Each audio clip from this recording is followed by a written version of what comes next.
Hi, good afternoon, everyone. Welcome to your wake-up call.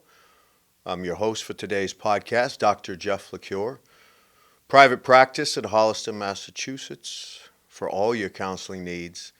Author of several books, including these two classics right here. If you know anyone who's in an adoptive family or anyone who's an adoptee, this is an absolute must-read. And then, as many of you know, I've had the privilege of coaching young women for longer than I can almost remember. It's been a pure joy.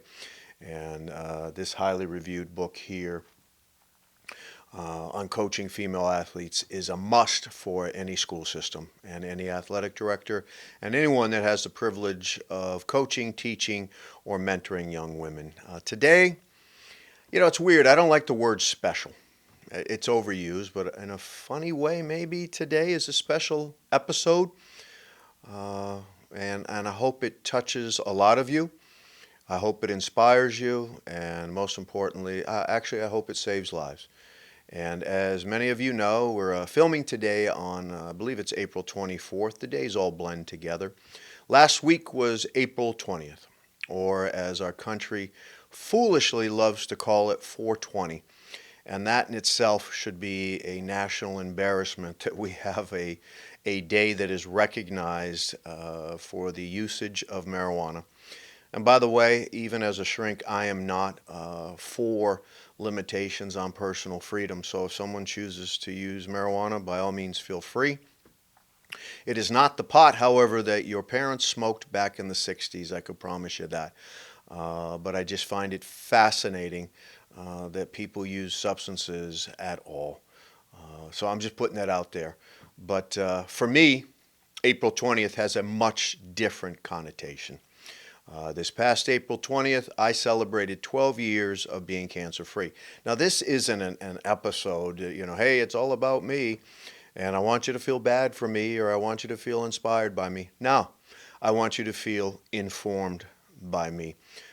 Because if it can happen to a healthy man like me, someone who takes extra care in my physical fitness, in my emotional fitness, in my intellectual and spiritual fitness, what I've learned is that cancer can happen to anyone.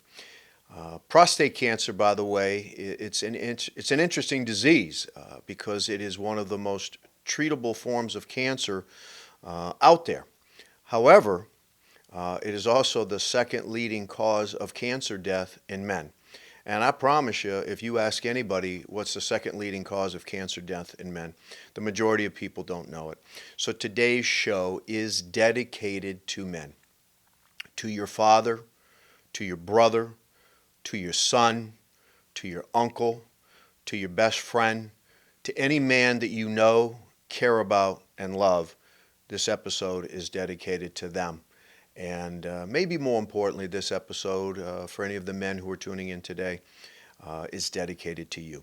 So I just want to share a little bit of the facts around prostate cancer via my journey. I thought about interviewing somebody today to talk about their journey. I actually bumped into another cancer survivor, prostate cancer survivor, last week. And we actually shared stories. And the very first thing that comes out of it is a real brotherhood of understanding and empathy about what it's like to get the diagnosis, what it's like to go through the treatment, and what it's like to live cancer-free and also cancer-afraid. As I mentioned, prostate cancer is one of the most treatable forms of cancer, particularly when it's caught early. That's why I'm having this conversation with you today. But it is deadly. It has a 100% kill rate if it comes back. And that's why prevention, as they say, is the best medicine. And in this case, I'm going to give you a nice dose of medicine. I'm not even going to bill your insurance plan today. This is On the House. Hey, speaking of On the House, I'd be remiss if I didn't thank my awesome producer, Michelle Hebshe, for all the great work that she does, for setting up the studio, for editing, for getting this content out there so that you can all view it. So Michelle, once again, thank you for everything you do. I have nothing but good to say and appreciate everything that you bring to make these important podcasts happen. And in some interesting way, Michelle, if you save a life today, you get that on your resume too. So something to think about. So my journey started in, like I said, I'm 12 years cancer free, but there was a year before April 20th, 2011. And I started to notice changes in my body. And I'm not going to be overly graphic, but certainly waking up in the morning, and as every man or woman for that matter needs to, you get that first morning pee, and the stream just wasn't like it had been, and I noticed it sort of getting progressively worse. And finally, my primary care physician said, "Hey, have you been to a urologist?" And I was like, "Nope." And he said, "Well, you're 46. Uh, you probably should go." So I went. Very interesting experience, to say the least. It's very funky to meet somebody for the first time, and part of your first meet is dropping your pants and just standing there naked, singing "God Bless America." Oh, and I love when they ask, "Sorry, my hands are cold." Is this uncomfortable? And of course, my first response is standing there naked. Yeah, it's real uncomfortable because I'm standing here naked in front of you and we haven't even had dinner yet. So it is something that I think keeps men out of the doctor's office, is because you gotta pull your pants down.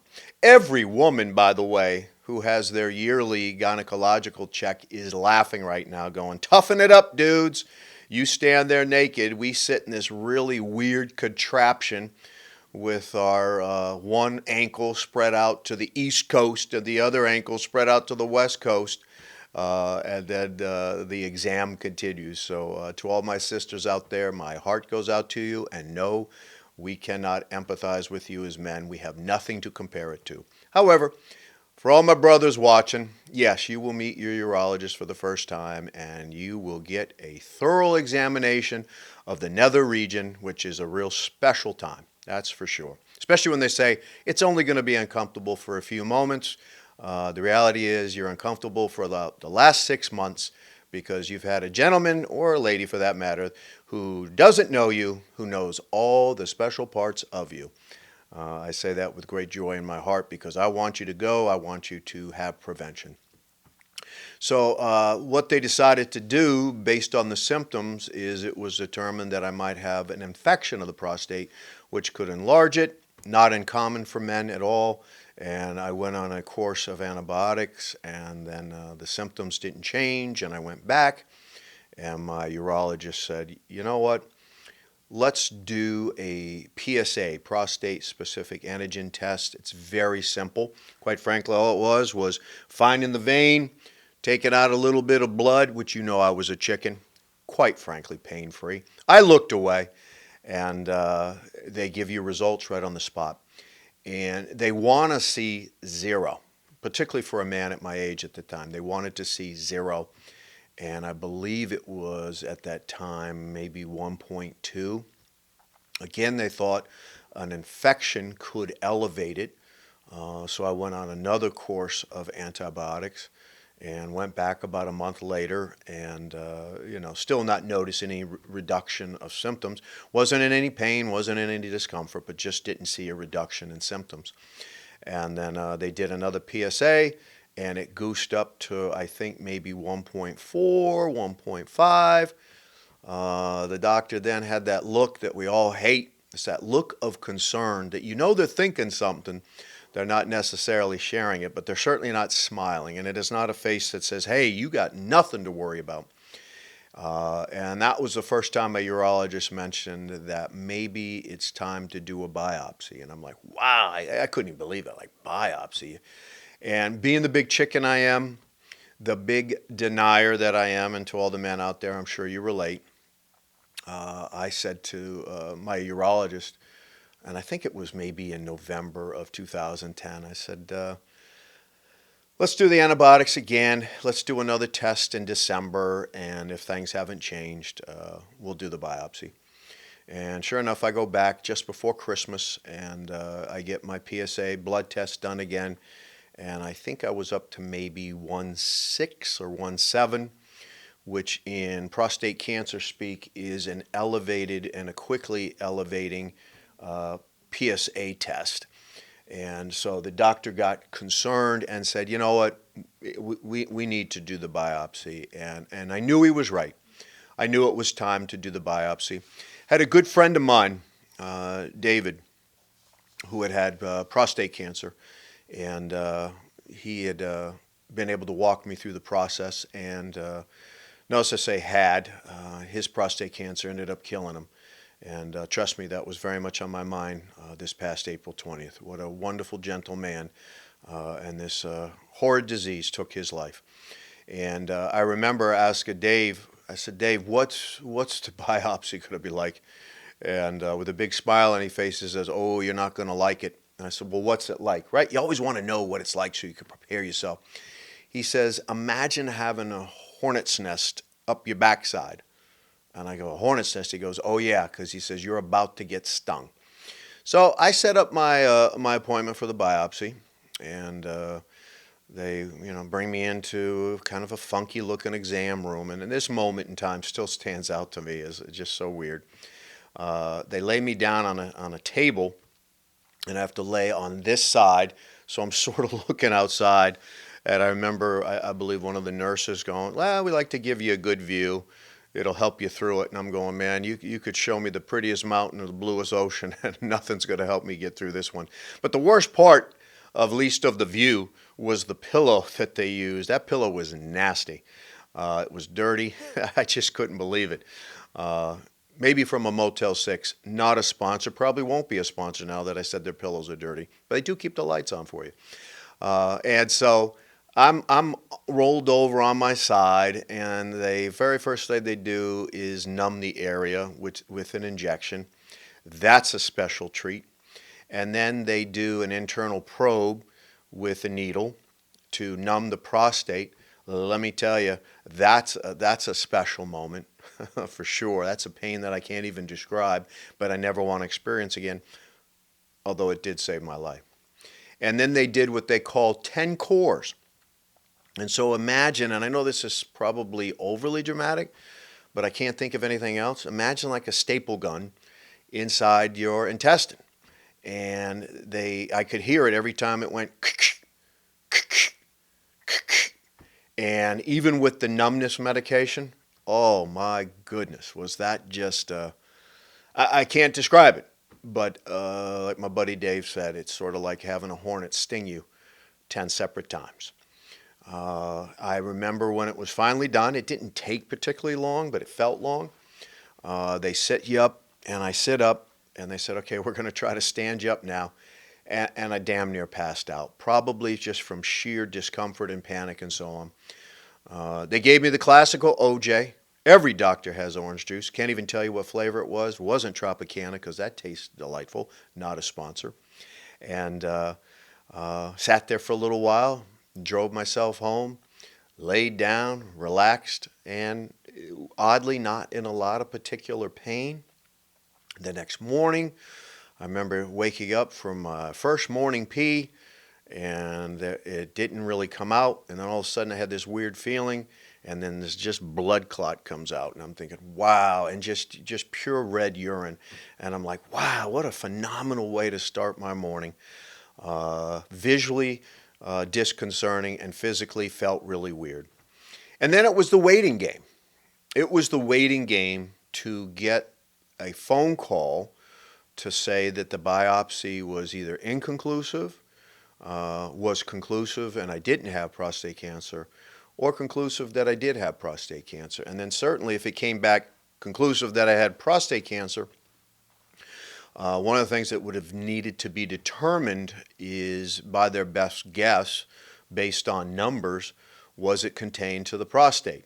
If it was contained internally to the prostate, even though getting prostate cancer news is bad news, it would be good news.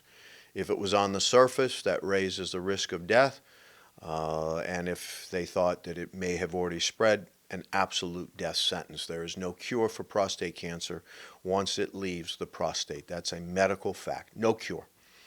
And the medications they use now maybe extend your life 4 to 6 months. And watching my friend Dave die from prostate cancer, and he may have argued with me on this point, I don't know if he had 4 to 6 months of quality life, quite frankly.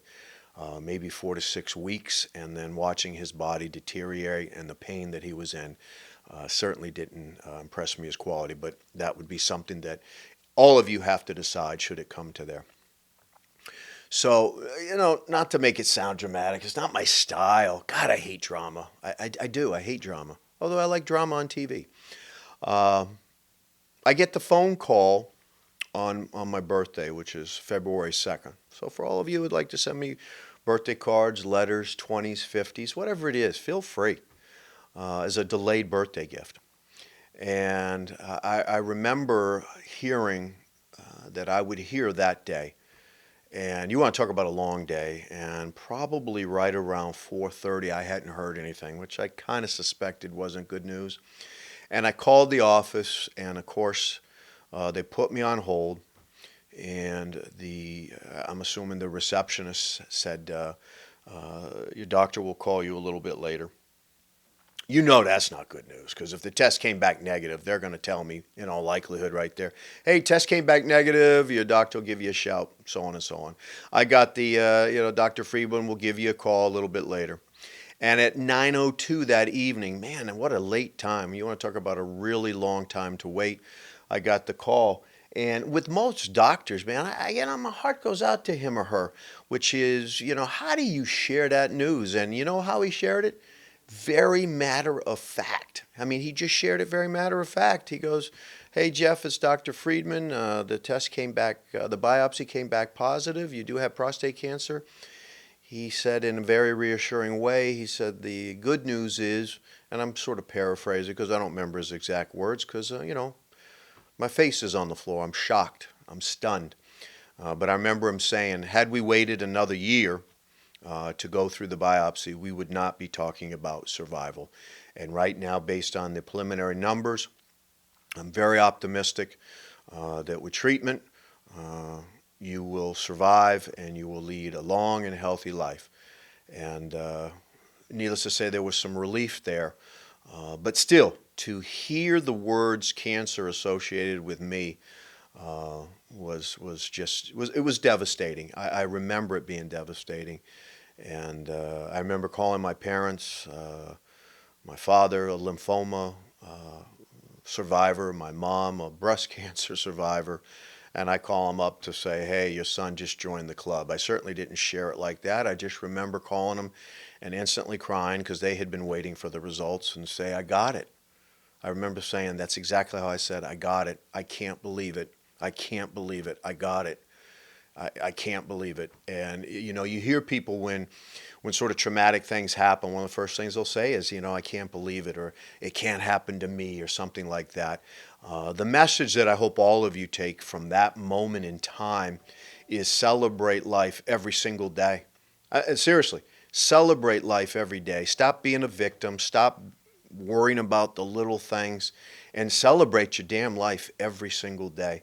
And so moving forward, it was time to talk about treatment. And I had the option of what's called watchful waiting, which I had no interest in because nor was it recommended, but it was an option. And what it means is they continue to do tests.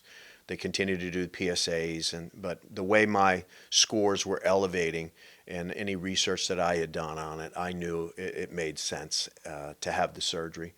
And so my urologist referred me to a dynamite surgeon, and I will tell you a little aside about him in this journey as well, which is amazing. But referred me to a dynamite surgeon who had specialized the Da Vinci robotic prostate cancer surgical removal of the prostate. And it's seen as, I guess, basically minimally invasive. Back in the day, our grandfathers, when they had prostate cancer, they lost everything, including their erectile nerves. This Da Vinci robotic and the really skilled men and women who are surgeons that do it, are doing it under a microscope, and they're sparing nerves so that the scars of prostate cancer are limited in the sense that most men should find they have full erectile function.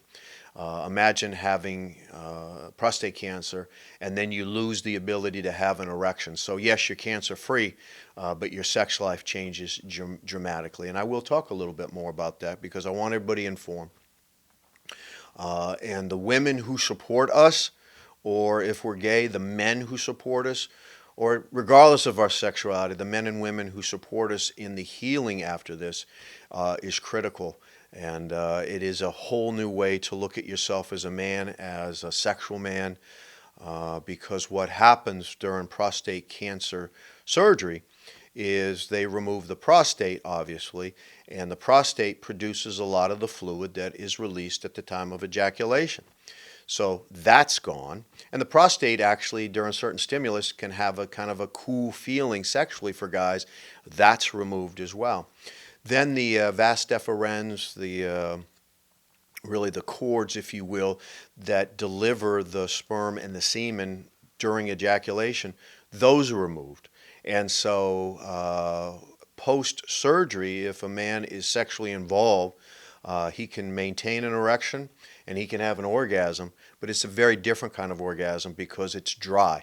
Nothing comes out. Now, if some partners are out there, yeehaw, they're like, thank you, no muss, no fuss, not to be graphic, but they're thinking, hey, it's kind of cool. For a guy, it's a big adjustment period, a really big adjustment period, and it does feel differently. There's still the sensation of an orgasm. The orgasm can still feel very powerful. I will say I've heard a lot of men say that it is more of a body kind of feel versus most men report that during ejaculation feels obviously very centered around the penis and the testicles and the groin and that area. A lot of men who are prostate cancer survivors will talk about that they still feel that powerful sensation down there, but there's more of a body kind of orgasm. Hard to explain, but I could tell you factually it's very true. And so there are certainly a lot of physical changes that take place and emotional changes that take place. Back to the surgery. So I elected to have the robotic surgery, and I was very, very concerned about the nerve sparing. And I'll tell you a little bit about my surgeon. He was a classic man. He was a big dude.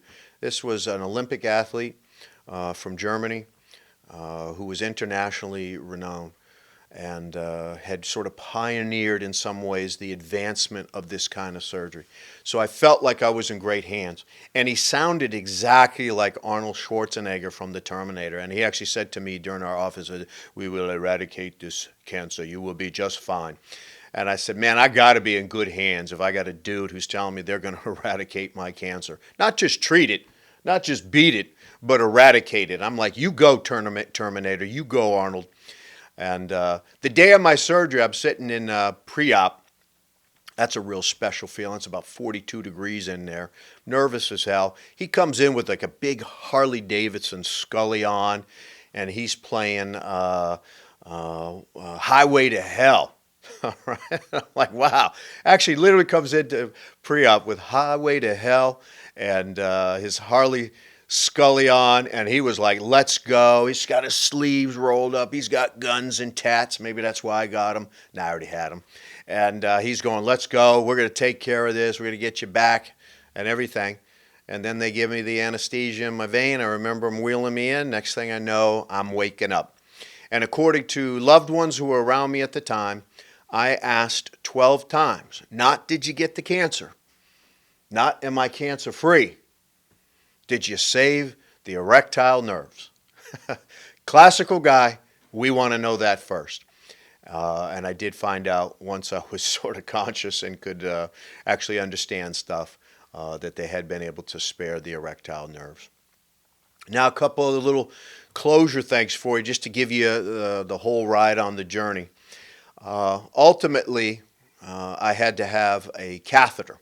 And the reason I had to have a catheter, that's a real special treat, by the way, is having a catheter, is because as part of the surgery, they actually cut the urethra and split it and then reattach it as part of the surgery because the prostate and the urethra run so close together.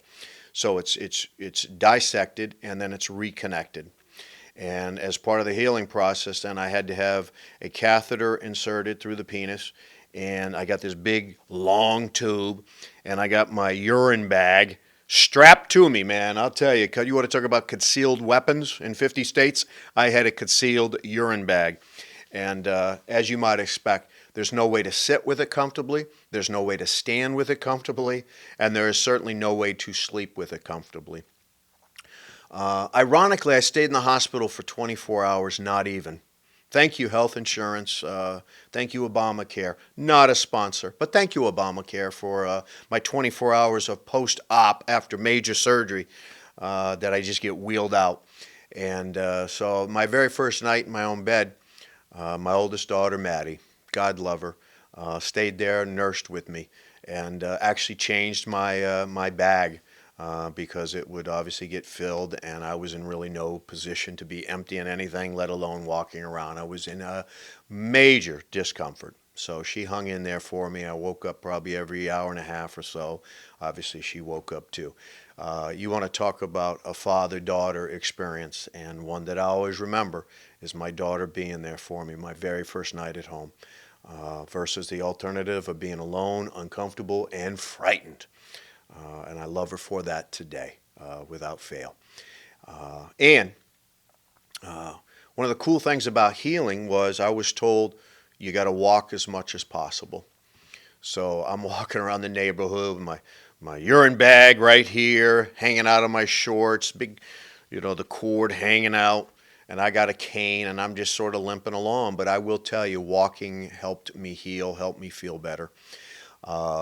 And remember, this whole time, I have to wait for the ultimate phone call, because when they biopsy the prostate, they're going to tell me, hey, great news, it was contained. Not so good, it's not on the surface. Or really bad news, it looks like it escaped. And if I got the call that it looked like it escaped, I'm telling you, I'm not sitting here with you now. And I got great news. I remember getting the call just after Easter, during the week, beautiful sunny April day, and I think it may be April 25th, 26th. Remember, I had the surgery on the 20th, saying, great news. Looks like the cancer was contained. You should expect a long and healthy life, and you don't need any more treatments, which was really cool. And my mom called me that day, shortly thereafter, and I shared with her the good news, and she said, hey, I'm heading out your way. I'm going to go look at some shoes. Would you like to come with me? And I'm like, you know what? I would. So I ride shotgun with my mom. We go to a shoe store, not mentioning them. You know why? I think you know why. They're not a sponsor. And we go to the shoe store. And I got to tell you, folks, I walked around looking at shoes. I uncomfortably tried on a few pair. Not this pair right here. I've updated my wardrobe. But I tried on a few. And I looked around, and it was sunny. And I looked up at the heaven, and I said, God, I got the message. Thank you. I got the message. I got my wake-up call. Thank you. What a joy it was to be shoe shopping with my mom, cancer-free. I got the message. I got the message. And I vowed that day to never, ever give away a day, allow a day to be taken away from me, and allow myself not to appreciate the beauty, the gorgeousness, the grace of every single day. That's right. Cancer taught me that. Cancer survival taught me that. Oh, it changed my body. It changed the way my body functions. But it also gave me the great gift of helping me recognize and embrace that every single day is a true gift, and you must unwrap it. You must celebrate it. And maybe most importantly, you need to share it. And that's why I've shared this with you today. To all the men who are watching, to all the men who love those men, to all the women who adore those men, you make sure, particularly if they're over the age of 40, they set up a time with a urologist and they get their PSA done. You know why? It might just save their life. And statistically, because I know you're curious, I have 2 sons, both in their early 30s. I know you're shocked. You're going, Jeff, you look good. What were you, 12 when you had your children? No, but I appreciate the compliment. They have to get their PSA done as early as 35 because genetically speaking, this is a wonderful gift that keeps on giving. And statistically speaking, if you have a father or grandfather who had prostate cancer, you have a 1 in 2 shot of getting it yourself. And my oldest son is 34. And guess what he gets to do next year? That's right. He gets to set up a time with a urologist. He gets to be panicky while they take blood, and he'll wait 10 minutes to see his score. And if his score is 0, it's a beautiful thing. If not, hopefully because of his father, they catch things early and they do what they need to do. I hope in some interesting way my funky journey has inspired you, even if you're not thinking about cancer. But at minimum, I hope it's inspired you to live each day fully. I hope it has motivated you, men. Don't be afraid of the doctor's office. You got to go. Get it tested, because if it does come back positive, it's really treatable. If you wait too long, well, you know what? We might not get a chance to know each other because you've missed your chance. And I don't want you to miss your chance. So guess what, folks? On behalf of all our prostate cancer survivors, one who I'm so proud to be, this has been your wake-up call. I'll see you next time.